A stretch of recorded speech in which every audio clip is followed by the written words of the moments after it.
Welcome back to the channel. We're back on our Avatar Commander deck profile. Today with the Walls of Bossing Say. For 8 mana, you get a 0/30 with Defender. Other permanents in control of Indestructible is a colorless commander, so we do have a lot of access to artifacts. It does give our other permanents Indestructible, so we have some ways to make it so that our opponents can't play the game too much, while we get to play the game a whole bunch with those artifacts. Some ways to make sure we can't lose the game. A lot of cost reduction since we are an 8 mana commander. We are colorless, so we do need to take what we get in terms of that sometimes as well. But a lot of fun things here with this deck. That's just a general overview. Let's get into it card by card.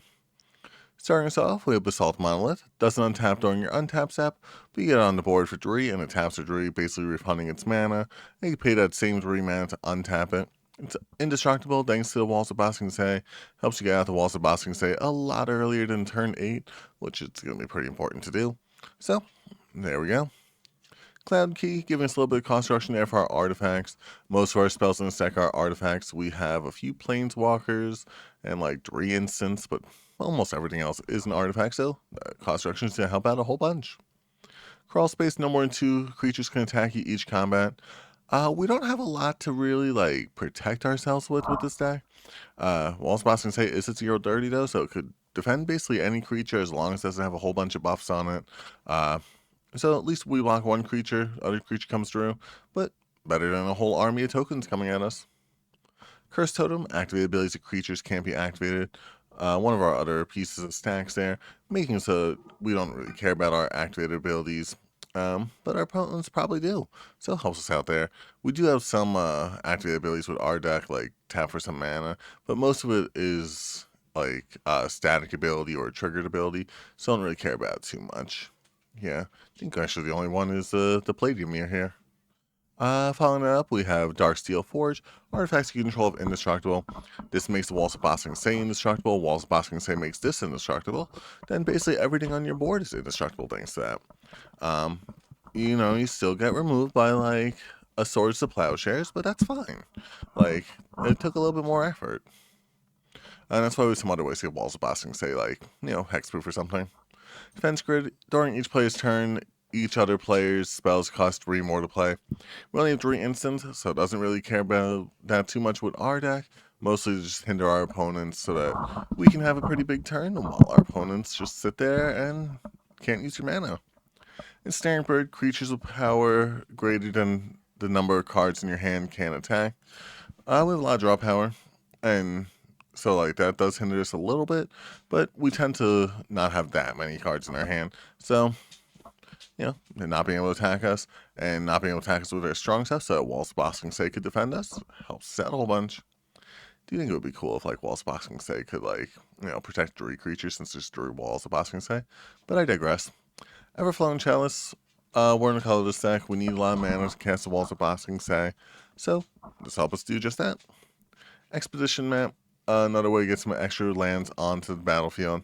Search library for a land card, not a basic land card with this one.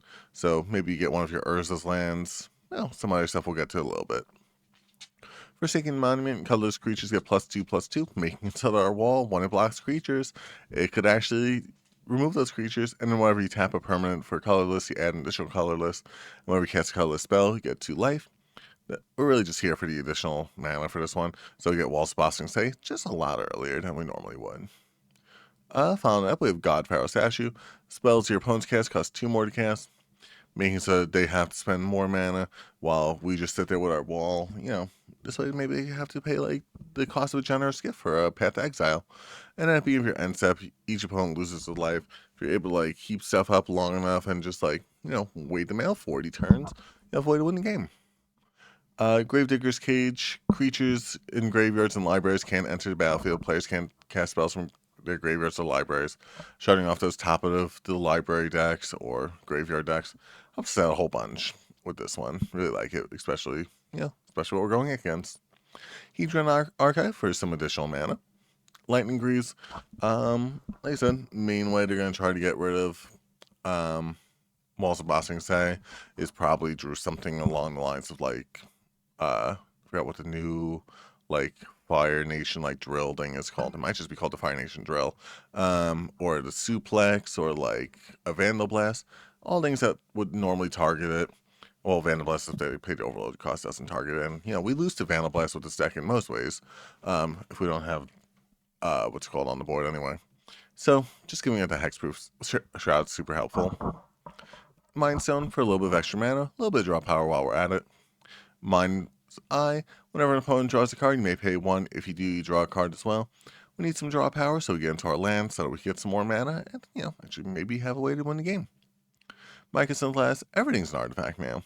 This way, we get all those benefits from artifacts from everything. Mystic Forge, everything on top of our deck we could cast, because almost everything on our deck is an artifact. So, if it's a land, we could just pay 1, get rid of it. You can only cast artifact spells, so you're in a little bit of a pickle when it comes to hitting a land is the only thing. But that's why you have the ability to exile it, so you can still get that ability off. Orb of Dreams, permanents come into play tapped. We don't really care about that, because it's going to be our opponent's permanents that aren't going to be able to attack us, because now we hit the wall up, and we have a turn to wait to remove them. Planar Bridge, search the library for a permanent card, put it on the battlefield, shuffle. We have some 10 mana stuff, some 8 mana stuff, so paying 8 mana for like a 10 mana spell, pretty good deal there. And also it's indestructible, so they don't have a way to remove it, thanks to Walls of Bossing Say. Sculpting Steel, maybe we get a second, like Mystic Forge, second Mind's Eye, another Lightning Greaves. Just a whole bunch of good artifacts in this deck, most of which we wouldn't mind having a second copy of. Soul Ring for the extra mana. Sphere of Resistance, all spells cost an additional 1 to play. We already are trying to ramp up as much as possible, so we'll have the lands to play our spells, but making it hard for our opponents to cast their stuff. Staff of Domination, we don't have that many tap-on-tap effects, but you gain some life, tap target creature, hindering your opponent just a little bit. Maybe a little bit of draw power. Static Orb, as long as Static Orb is untapped, players can't untap more than 2 permanents during their untap steps, making them think twice about swinging at us. This way, when they're only able to untap those 2 creatures, then we're able to block one with Walls of Bossing Say, and the other comes through. Stone of Eric makes it so that once again we have a way to mess with our opponent's graveyards so that they can't really deal with them too much. Thorn of Amethyst, non-creature spells cost 1 more to play. As you've seen, most of our stuff is non-creature, so hinders our opponents more than it does us. Dod Vessel for some extra mana, no maximum hand size. Dragon Dynamo for that mana. Torpor Orb, creatures entering the battlefield don't cause abilities to happen. Really good ability, especially because we have a couple, but we don't have enough where this hinders us that much. I'd say it's worth it to run, especially for those ETB decks. Unwinding Clock, just overall good to have. Never hurts to have a second set of mana or a second set of creatures to block after they swung. Like your 0-30. They'll become a 2-32 because of, I forgot what the card's name was. Vexing Bauble makes it so their opponents can't cast stuff for free. We would like to see it. Winter Moon, players can't untap more than 1 non-basic land during their untap steps. That's us as well, and we do have quite a bit of non-basic lands, so it's a little bit of a hindrance, but once we get the Walls of Bossing Say out, who really cares? Crypto Draw, giving Walls of Bossing Say hexproof. This itself still doesn't have hexproof, but it does have the indestructible due to the Walls of Bossing Say, so good little combo there. Foundry Inspector for some cost reduction. Joyous Familiar for some cost reduction. Karn, Legacy Reforged, powers equal to the greatest mana value among artifacts you control. Maybe it's an 8-8 thanks to Walls of Bossing Say. It's at least a 5-5 thanks to its own mana value. And if you give your upkeep, add colors for each artifact you control, which could be a lot. And this mana can't be spent to cast non-artifact spells. Until end turn, you don't lose this mana. But still, 53 artifacts in this deck. 54 if you count the Walls of Bossing Say. That's going to be a lot of mana. Kozilek, Grand Distortion. We have access to Eldrazi. Maybe I'll run a couple. Not too many. Whenever you cast a spell, if you have fewer than 7 cards in hand, draw cards equal to the difference. You discard a card, counter your opponent's spells. Once again, just something to get in our opponent's way so that they can't play the game. Liberator, Urza's Battle Doppler. Maybe your opponent thinks they're going to be able to swing on us because they're just like, I finally have something.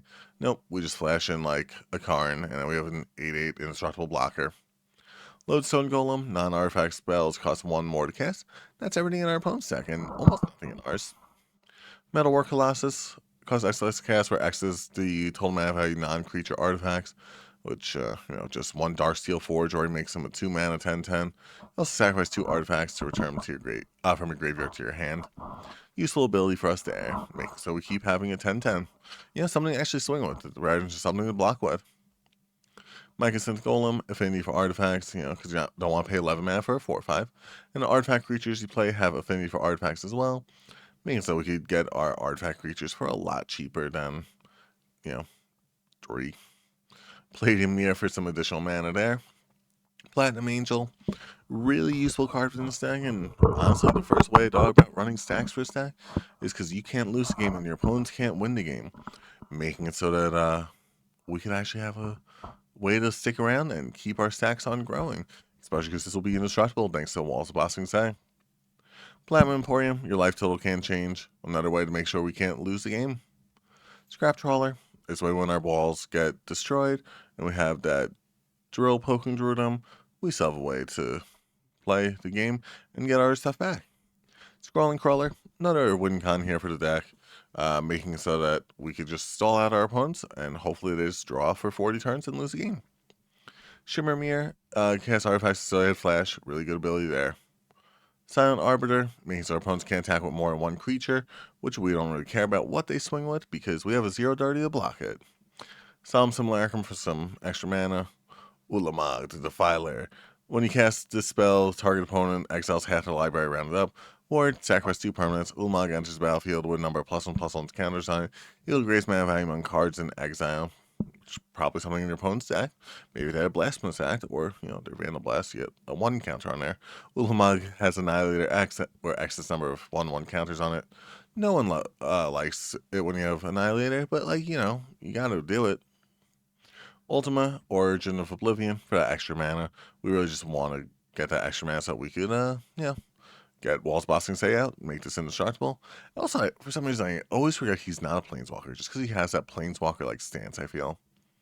And Zenith Chronicler, whenever a player casts their first multicolored spell, not gonna be us, each opponent draws a card. We're playing Group Hug, basically, right? Onto the second half of the deck, because we don't have any sorceries or enchantments for this one.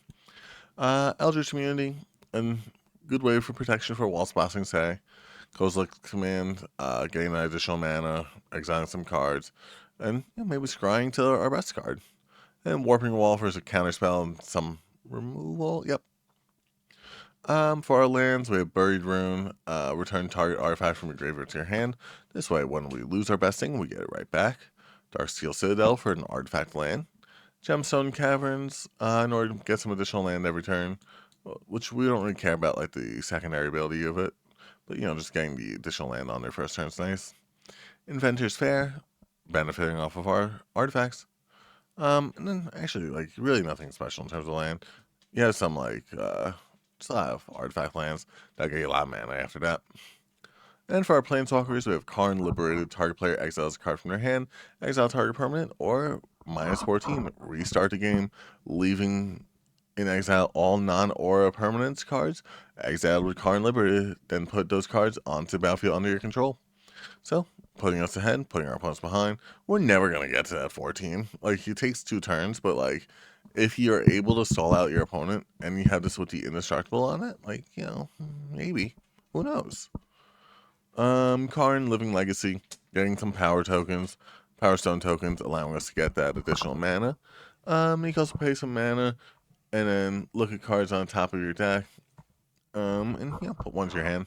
And then you can also get an emblem where tap an untapped artifact you control.